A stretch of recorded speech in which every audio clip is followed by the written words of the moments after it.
शरणागत धर्म के आदर्श महाराज शिव का मांस दान किए।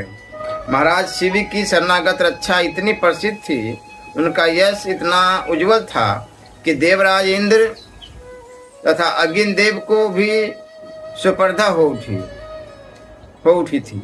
वह महाराज के यश की उज्ज्वलता को परीक्षा लेने को उद्धत हो गए। महाराज शिव अपने प्रांगण में बैठे थे। सहसा एक कपोत आकाश से सीधे आकर उनकी गोद में गिरा और वस्त्रों में छिपने लगा। कपोत भय से कांप रहा था। महाराज ने स्नेह से उस पर हाथ फेरा। कपोत जिसके भय से कांप रहा था, वह बाज भी 2 ही क्षणों में आ पहुंचा। बाज ने स्पष्ट मानवीय भाषा में कहा, महाराज आप किसी का आहार छीन ले, यह धर्म नहीं है। कपोत मेरा आहार है, मैं भूख से मर रहा हूँ, मेरा आहार मुझे दीजिए।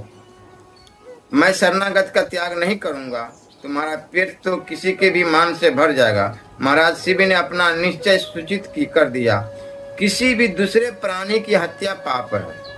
बाज को मांस चाहिए था। महाराज शिव ने अपने शरीर का मांस देना निश्चित किया। कपोत के बराबर तोला हुआ मांस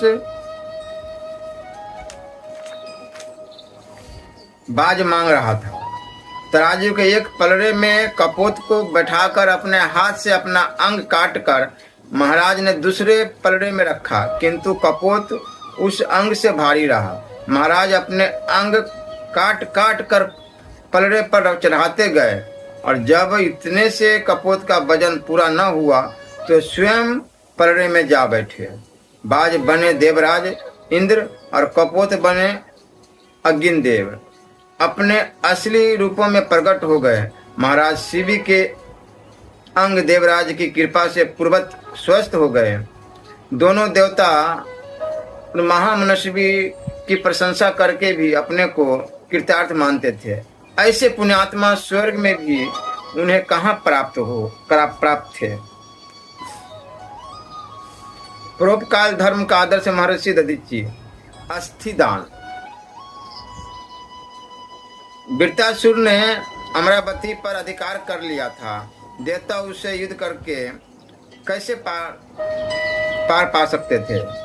जिन अस्त्र शस्त्रों पर देवताओं को बड़ा गर्व था, उन्हें वह महाप्राण तभी निगल चुका था जब देवताओं ने उस पर प्रथम आक्रमण किया।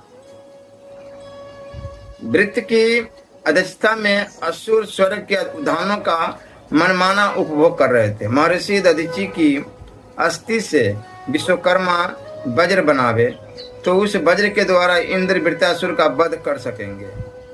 जगत पालन करता भगवान